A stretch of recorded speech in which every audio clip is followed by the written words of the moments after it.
Hello everyone, welcome to maths junction. तो trigonometry grade 10 के last exercise को continue करते हुए हम देखते हैं कि हमारे पास प्रूविंग क्वेश्चन में अब ये कंडीशन आती है।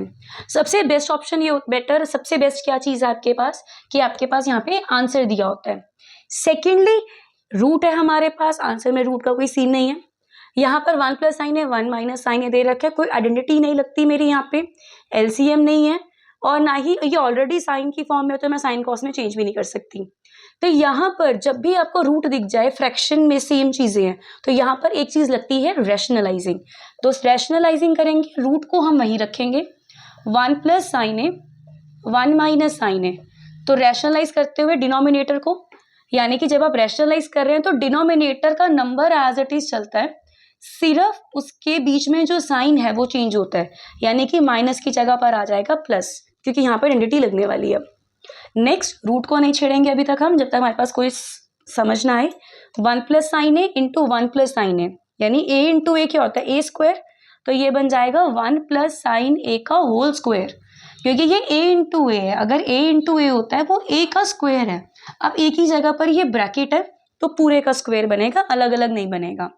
जबकि अगर मैं दूसरा देखूं, 1 माइनस साइन ए 1 प्लस साइन ए, ये कुछ इस तरह से है, ए माइनस बी ए प्लस बी, दो नंबर सेम है, बीच में साइन का डिफरेंस है, तो ये क्या बन जाता था, ए स्क्वायर माइनस बी स्क्वायर, जिसके अंदर ए 1 का काम कर रहे हैं और बी की जगह पर साइन है, तो ये साइन स्क्वायर हो गया, यानी कि डिफरेंस है, यहाँ पे होल स्क्वायर बनेगा, यहाँ पे इंडिविजुअल स्क्वायर बनेगा। अब इसका नेक्स्ट स्टेप देखते हैं अगर हम, तो ये तो हमारा 1 प्लस साइन ए का स्क्वायर है, एज इट इज रखेंगे। नेक्स्ट स्टेप अगर मैं देखूं कि मैं इसको क्या सॉल्व कर सकती हूँ, 1 का स्क्वायर 1 होता है, तो इसको यहीं छोड़ देते हैं। 1 माइनस साइन स्क्वायर ए कॉस स्क्वायर ए होता है, कॉस स्क्वायर ए, और देखो कुछ ना कुछ मुझे मिल रहा है, सीकेंड 1 अपॉन कॉस होता है, tan साइन अपॉन कॉस है, मतलब मैं कहीं ना कहीं उस तक पहुंच रही हूँ। नेक्स्ट स्टेप देखते हैं।